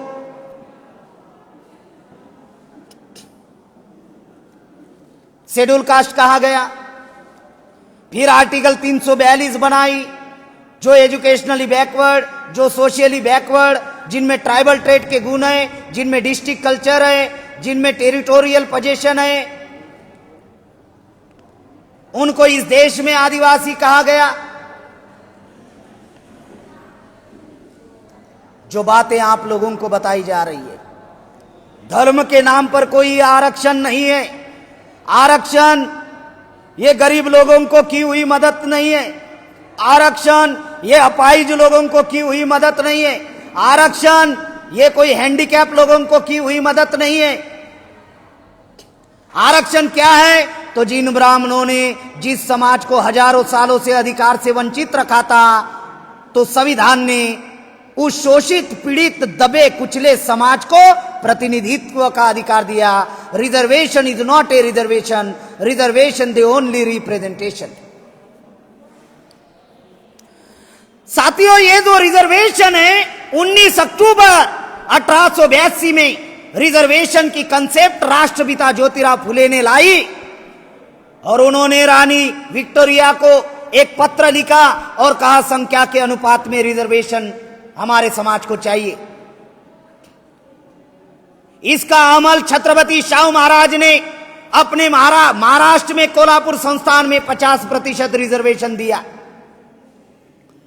और जब डॉक्टर बाबा साहब आम्बेडकर को अवसर मिला, तो बाबा साहब आम्बेडकर ने संविधान में देशव्यापी व्यवस्था बनाई। Reservation is not a reservation, reservation the only representation. ये प्रतिनिधित्व है कि जिसकी जितनी संख्या, उसका उतना भागीदारी होनी चाहिए, हिस्सेदारी होनी चाहिए। अगर 7.5% आदिवासी है, तो 7.5% हिस्सेदारी होनी चाहिए। ब्राह्मण अगर 3.5% है, तो संविधान के अनुसार 3.5% ब्राह्मणों को मिलना चाहिए। लेकिन आज ब्राह्मणों को शासन प्रशासन में 82% रिजर्वेशन आज ब्राह्मण लेकर बैठा हुआ है। शेड्यूल कास्ट 15% है, तो उनका 11.9% रिजर्वेशन पूरा हुआ। ओबीसी 52% है, संविधान उनको 52% रिजर्वेशन है। क्रीमिलियर लागू किया 92 में, 5% रिजर्वेशन ओबीसी को मिल रहा है। जिन आदिवासियों को मुसलमानों के विरोध में लड़ाते हैं, झगड़ाते हैं, वो मुस्लिम इस देश में 10.5% है और शासन प्रशासन में सिर्फ 1.5% है। मुसलमान शेड्यूल कास्ट के लोगों का भी पूरा नहीं हुआ, ओबीसी का भी पूरा नहीं हुआ, आदिवासी का भी पूरा नहीं हुआ। भारत में आदिवासी 7.5% है और शासन प्रशासन में 4.3% है, उनका भी पूरा नहीं हुआ। और 3.5% ब्राह्मण और रिजर्वेशन उनका 82%। तो हमारा रिजर्वेशन किसने चुराया भाई? ब्राह्मणों ने चुराया। ब्राह्मणों के विरोध में कोई विद्रोह ना हो, इसलिए ब्राह्मण हमारे लोगों के बीच में आते हैं और कहते हैं मुसलमान तुम्हारा दुश्मन है, क्रिश्चियन तुम्हारा दुश्मन है। मेरा सवाल है आदिवासियों को कि मुसलमान हमारा कैसे दुश्मन है, क्रिश्चियन हमारा कैसे दुश्मन है? बताओ तो भाई। क्या वर्ण व्यवस्था मुसलमान क्रिश्चियनों ने बनाई? क्या जाति व्यवस्था मुसलमान क्रिश्चियनों ने बनाई? क्या सचूत अछूत मुसलमान क्रिश्चियनों ने बनाया? क्या ऊंच नीचता मुसलमान क्रिश्चियनों ने लाई? क्या स्त्री दासता इस देश में मुसलमान और क्रिश्चियनों ने लाई? क्या आदिवासियों का सेग्रीगेशन मुसलमानों ने क्रिश्चियनों ने किया? क्या प्राइवेटाइजेशन निजीकरण इस देश में मुसलमान और क्रिश्चियनों ने लाया? क्या आरक्षण इस देश में मुसलमान और क्रिश्चियनों ने खत्म किया? क्या नौकरियां मुसलमान और क्रिश्चियन ने खत्म की? क्या रोजगार मुसलमान और क्रिश्चियन ने खत्म किया? क्या नेशनल कॉरिडोर मुसलमान और क्रिश्चियन ने लाया? क्या नक्सलवाद मुसलमान और क्रिश्चियन की वजह से निर्माण हुआ? क्या सेज मुसलमान और क्रिश्चियन ने लाया? क्या भूमि अधिग्रहण मुसलमान और क्रिश्चियन ने लाया? क्या 5वीं अनुसूची और 6वीं अनुसूची मुसलमान और क्रिश्चियन ने अमल नहीं होने दी? क्या किसानों के लिए ये 3 कानून जो विरोध में बनाए गए, एमएसपी बंद की गई, क्या ये मुसलमान और क्रिश्चियनों ने किया? क्या छत्रपति शिवाजी महाराज की हत्या किसने की? मोरोपंत पिंगड़े नाम के ब्राह्मण ने की। तुकाराम महाराज की हत्या ब्राह्मणों ने की। जितने भी हमारे समाज में महापुरुष पैदा हुए उन सबकी हत्या हुई ब्राह्मणों ने की।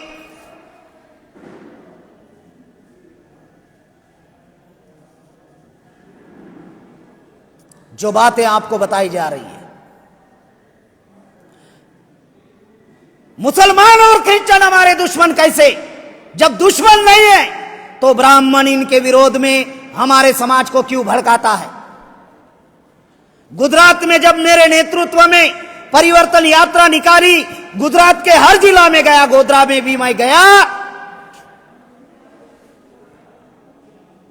निरपराध मुस्लिम जेल में चले गए। गोधरा और दाहोद में जो हमारे आदिवासी है, निरपराध आदिवासी जेल में चले गए।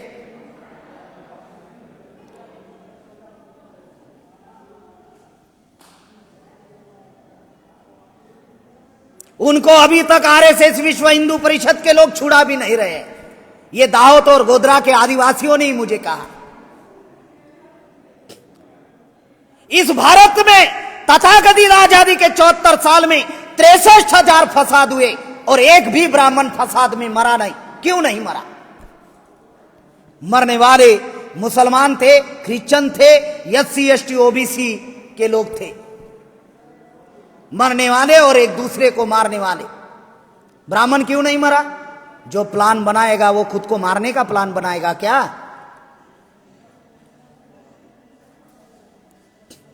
यानी मुसलमानों के अगर घर जलाना है, क्रिश्चियनों को अगर मारना है, काटना है, पीटना है, तब हम हिंदू हैं। और नौकरी देने का जब समय आता है तब आप आदिवासी हो, तब आप जंगलों के आसपास रहने वाले लोग हो, तब आप गिरिजन हो, तब आप वनवासी हो, तब आप 50 के पहले का डॉक्यूमेंट्स लाओ, सर्टिफिकेट लाओ। क्यों भाई? तब हम हिंदू नहीं है क्या? जब मुसलमानों को काटना होता है, मारना होता है, क्रिश्चियनों को जब काटना होता है, मारना होता है, तभी हम हिंदू। और रोजगार के समय, नौकरी के समय, आरक्षण के समय, तब हम हिंदू नहीं।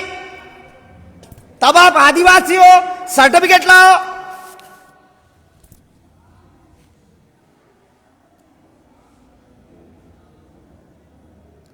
जो लोग धर्मांतरण किए, ब्राह्मणों की वजह से धर्मांतरण किए, ब्राह्मण धर्म की वजह से धर्मांतरण किए, आज आप लोग बोल रहे हो उनका आरक्षण खत्म होना चाहिए, आरक्षण की कंसेप्ट भी मालूम नहीं।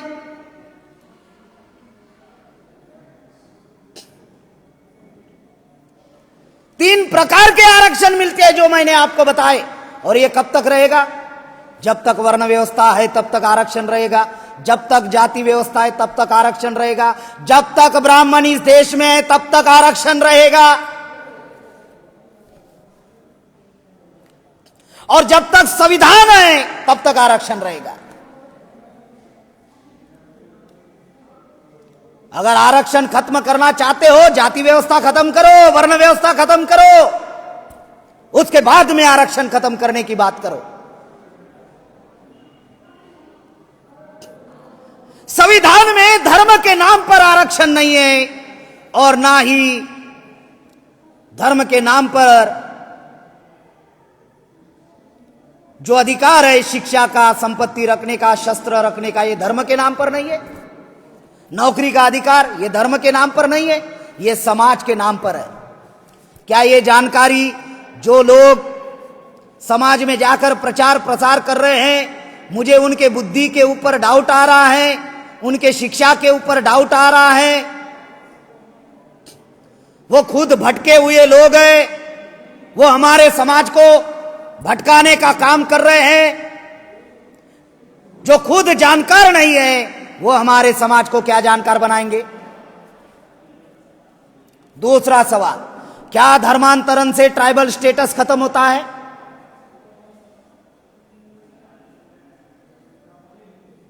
नहीं होता है। यह अधिकार पार्लियामेंट को भी नहीं है, यह अधिकार सुप्रीम कोर्ट को भी नहीं है। सिख, ईसाई, बुद्धिस्ट, मुसलमान बनने से या कोई बने हुए हैं तो ट्राइबल स्टेटस खत्म करने का अधिकार सुप्रीम कोर्ट को नहीं है।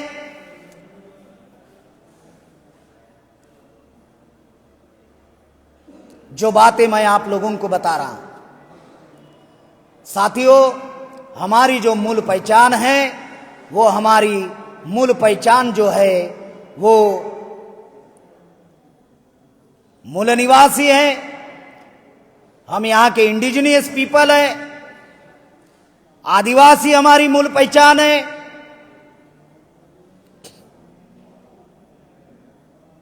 एब ओरिजिनल हमारी मूल पहचान है।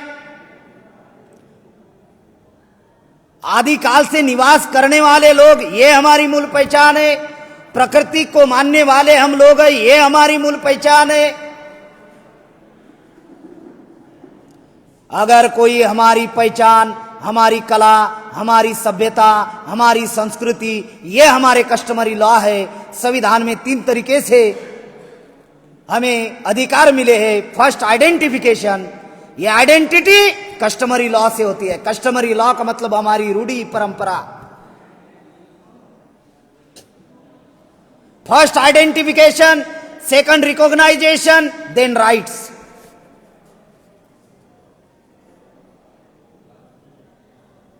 इस बात को आदिवासी भाइयों ने समझना बहुत जरूरी है।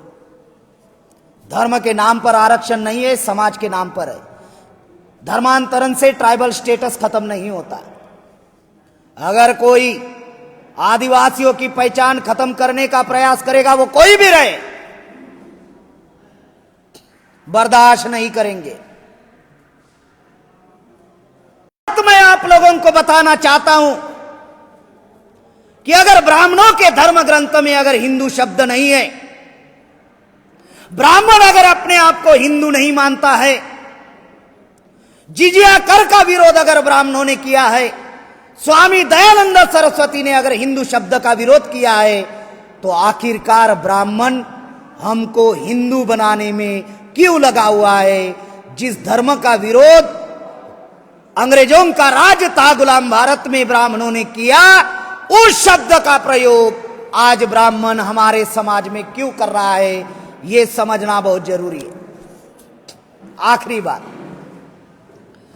ब्राह्मणों की संख्या 3.5% है। 3.5% ब्राह्मण जाति आधारित गिनती को खत्म कर दी। इस देश में धर्म के नाम पर गिनती करता है। ओबीसी की भी गिनती धर्म के नाम पर होती है। अभी तक ओबीसी की जाति आधारित गिनती नहीं हुई, धर्म के नाम पर करता है।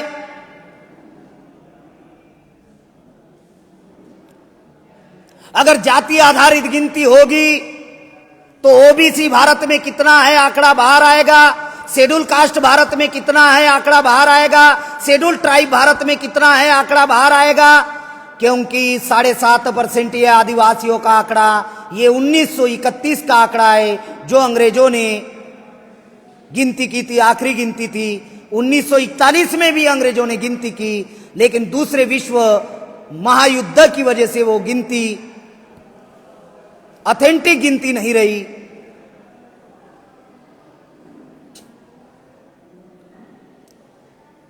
साथियों, जो बात आपको बताने जा रहा हूं कि ये 1931 का आंकड़ा था, तब पाकिस्तान बनने का था, बांग्लादेश भी बनने का था। तो जो लोग पाकिस्तान और बांग्लादेश में चले गए वो इंक्लूड थे भारत में, वो आंकड़ा है। अब 20% मुस्लिम भाई पाकिस्तान और बांग्लादेश चले गए, इसका मतलब भारत में 80% लोग गए। अगर 80% की आंकड़ेवारी करना है तो 80 को 100 बनाना पड़ेगा, और जैसे ही 80 100 बनेगा तो 7.5% आदिवासी भी खींचा जाएगा। अगर जाति आधारित गिनती अगर ब्राह्मण करता है, क्योंकि भारत में जाति है तो जाति आधारित गिनती करनी चाहिए।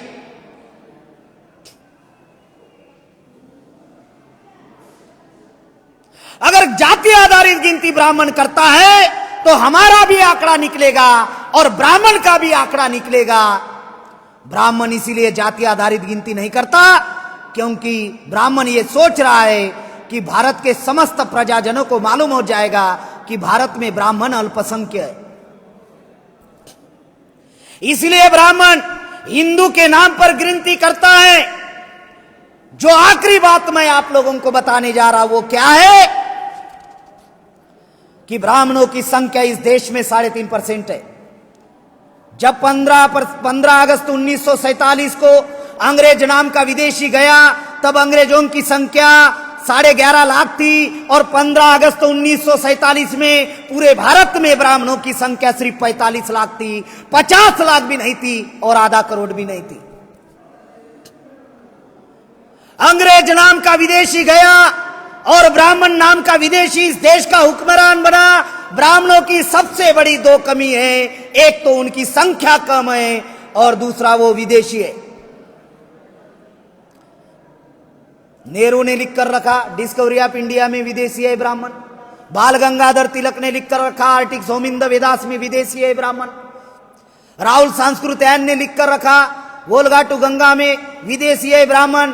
गुरु गोलवलकर आरएसएस का तीसरा सरसंघ चालक, उसने बंच ऑफ थॉट नाम की किताब लिखी, उसमें लिखकर रखा ब्राह्मण विदेशी है। 21 मई 2001 को जातियों का जब डीएनए टेस्ट हुआ और रिपोर्ट पब्लिश हुआ, उस आधार पर सिद्ध हुआ, वैज्ञानिक दृष्टिकोण से सिद्ध हुआ कि 3.5% अल्पसंख्य ब्राह्मण विदेशी है। ब्राह्मणों की 2 कमी है, वो एक तो विदेशी है और अल्पसंख्य। हमारी 2 मजबूत बातें कौन सी है कि हम SC ST OBC माइनॉरिटी के जो लोग हैं वो संख्या में बहुसंख्य है और मूल निवासी है। जो संख्या में बहुसंख्य लोग हैं वो गुलाम बने हुए हैं। लोकतंत्र में जिनकी संख्या ज्यादा होती है उनके वोट ज्यादा होते हैं, और जिनके वोट ज्यादा होते हैं वो देश का राजा होता है। हमारे वोट ज्यादा है, हम गुलाम बने हुए हैं, और 3.5% अल्पसंख्य लोग जो है वो राजा बने हुए। उसका षड्यंत्र है धर्म। जो ब्राह्मण हिंदू का विरोध करते थे आज वो हमारे समाज में हिंदू का प्रचार क्यों कर रहे हैं? 3.5% ब्राह्मण के नाम पर अगर चुनाव लड़ेगा तो भारत के किसी भी गांव के ग्राम पंचायत का वो सदस्य नहीं बन सकता। जो गांव के किसी ग्राम पंचायत का सदस्य नहीं बन सकता, आज देश का हुक्मरान बना हुआ है हिंदू के नाम पर। जाति आधारित गिनती नहीं करता, धर्म के आधारित गिनती करता है। और जब SC ST OBC हिंदू बन जाते हैं तो अल्पसंख्य ब्राह्मण, ये SC ST OBC हिंदू बन गए, फिर अल्पसंख्य ब्राह्मण हिंदू के नाम पर बहुसंख्य बन जाते। इसलिए मैं आदिवासी भाइयों को एक बात बताना चाहता हूं कि ये धर्म का ब्राह्मणों को, अल्पसंख्य ब्राह्मणों को बहुसंख्य बनाने का कार्यक्रम है। दीर्घकाल तक उनकी व्यवस्था मजबूत करने का कार्यक्रम है। इस षड्यंत्र से हमारे समाज को निकालना होगा। ये षड्यंत्र को हमारे समाज को बताना होगा। जो बात मैं आप लोगों से कर रहा हूं, और ये करने वाला व्यक्ति कोई एक जिला का संगठन नहीं चलाता है। आज राष्ट्रीय आदिवासी एकता परिषद और राष्ट्रीय आदिवासी कर्मचारी संघ और राष्ट्रीय आदिवासी छात्र संघ आज 24 राज्य का संगठन है।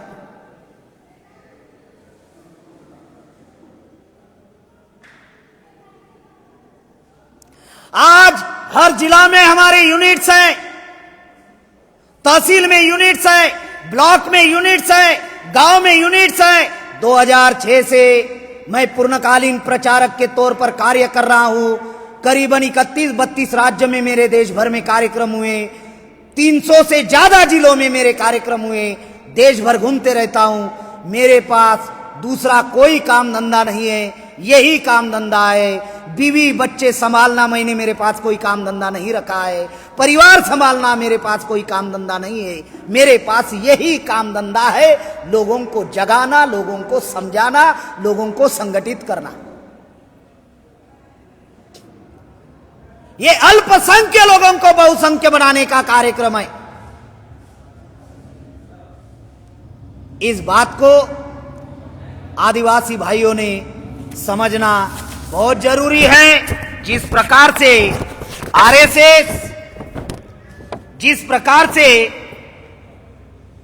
आरएसएस के लोग जो है आज आदिवासियों को वनवासी बनाने में लगे हुए हैं, उसी प्रकार से इस देश में कांग्रेस भी आदिवासियों को वनवासी बनाने में लगी हुई है, गिरिजन बनाने में लगी हुई है।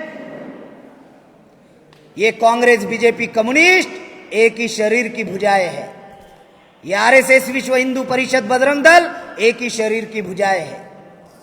इस बात को मेरे आदिवासी भाइयों ने इस बात को जानेंगे और समझेंगे, ये आशा है। आखिरी आदिवासी बचेगा तो धर्म जिंदा रहेगा। जो हमारे लोग धर्म कोड कॉलम की भी मांग कर रहे हैं, उनको भी मैं एक बात बताना चाहता हूं। और जो लोग आरएसएस और विश्व हिंदू परिषद के प्रभाव में आकर जो समाज में जाकर समाज को भ्रमित कर रहे हैं, वो हमारे दुश्मन नहीं है। रास्ता भटके हुए हैं, ये हमारी जिम्मेदारी है भटके हुए लोगों को सही रास्ते पर लाना। यही हमने टेंडर लिया है कि जो भटका हुआ समाज है उसको रास्ते पर लाना,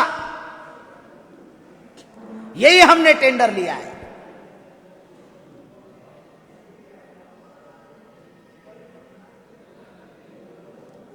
तो मैं उन भाइयों को एक बात मैं बताना चाहता हूं कि आज आदिवासियों की बहुत बदतर हालत है। आज नक्सलवाद के नाम पर आदिवासियों को मारा जा रहा है, जैसे आतंकवाद के नाम पर मुसलमानों को मारते हैं। आज नेशनल कॉरिडोर के नाम पर, सेज और भूमि अधिग्रहण के नाम पर जल जंगल जमीन से आदिवासियों को विस्थापित किया जा रहा है। पुनर्वसन के नाम पर आदिवासियों को विस्थापित किया जा रहा है। और जो राजा बनाने का कानून संविधान में और एक संविधान आदिवासियों को दिया, आर्टिकल 244 में 5वीं और 6वीं अनुसूची, जो 74 साल में अभी तक अमल में नहीं लाई। आज शेड्यूल एरिया को नॉन शेड्यूल एरिया में कन्वर्ट किया जा रहा है। विकास के नाम पर आदिवासियों की पिटाई हो रही है। जल जंगल जमीन से उनको बेदखल किया जा रहा है।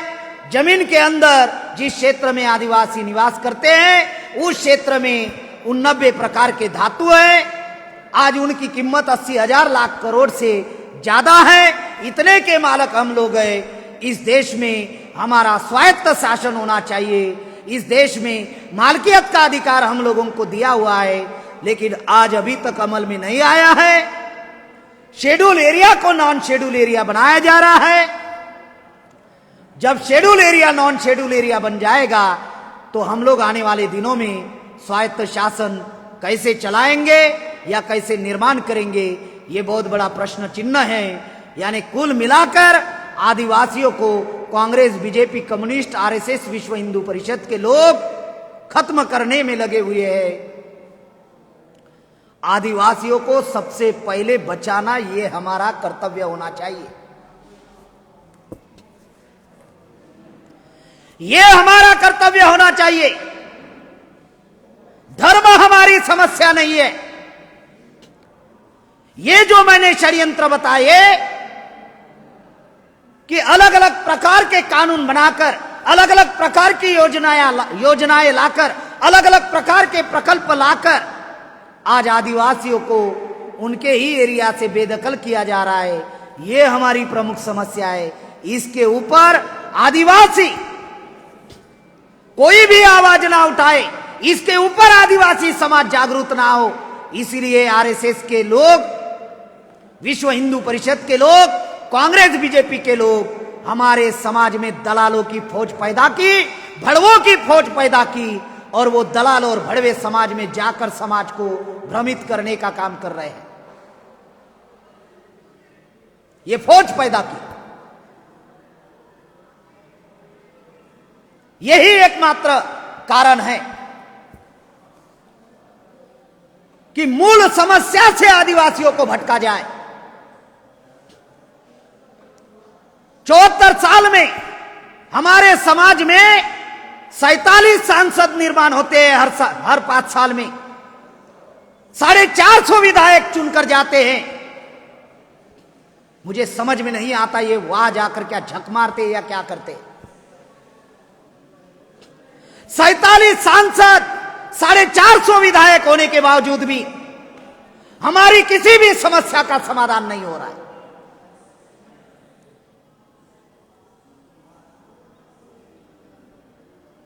आज अगर हम लोग हजारों समस्या में फंसे हुए हैं, आज हम लोग अगर गुलाम हैं, तो उसका एक ही कारण है, हर जाति में ब्राह्मणों ने दलाल पैदा किया। उस दलाल को पहचानना बहुत जरूरी है, और दलाल को अगर खत्म करना है तो समाज में लाल पैदा करना होगा।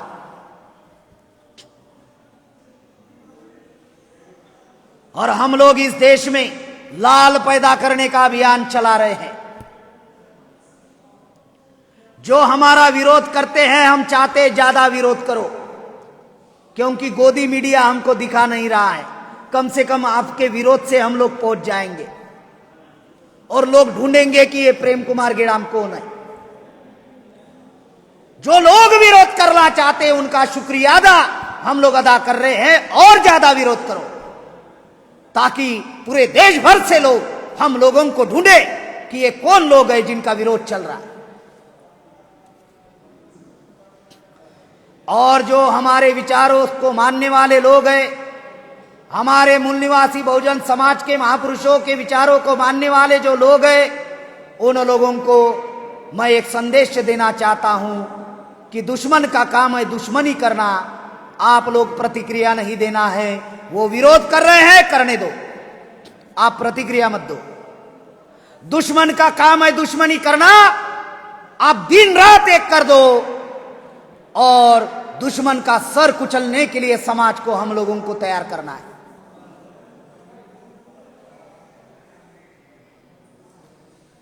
ये जो बातें आज मैं आप लोगों को बताई, ऐसे अलग अलग विषय के ऊपर मैं हर 2 दिन बाद 1 घंटा 2 घंटा अपने समाज के साथ में अलग अलग विषय पर अपनी बात रखूंगा, चर्चा करूंगा। ये बहुत सारा षड्यंत्र है इस देश में चल रहा है। इस षड्यंत्र को हमें जानने की और समझने की जरूरत है। आप लोगों ने मेरी बात को ध्यान से सुना, इसके ऊपर आप लोग चिंतन करें, मनन करो। इतना ही कहते हुए आखिरी एक संदेश सिर्फ देना चाहता हूं कि अलग अलग रहकर हम लोगों को लड़ाई नहीं लड़नी है। अलग अलग रहकर लड़ाई लड़ेंगे तो हमारी पिटाई होगी। अगर मिलजुल कर लड़ाई लड़ेंगे तो कल पिटने लायक हम लोग बन सकते हैं। एक लकड़ी को कोई भी तोड़ सकता है, अगर लकड़ी का गुच्छा बन जाए तो उसको तोड़ना मुश्किल है। इसीलिए ब्राह्मणों के षड्यंत्र को समझना बहुत जरूरी है। उस षड्यंत्र को समझकर हम लोगों ने हमारे समाज को जगाना है। आप जगाने का काम करोगे ऐसी आशा रखता हूं। और आपने मेरी बात ध्यान से सुनी, इसलिए सबका आभार, धन्यवाद। जय मूल निवासी, जय आदिवासी, जय जोहार।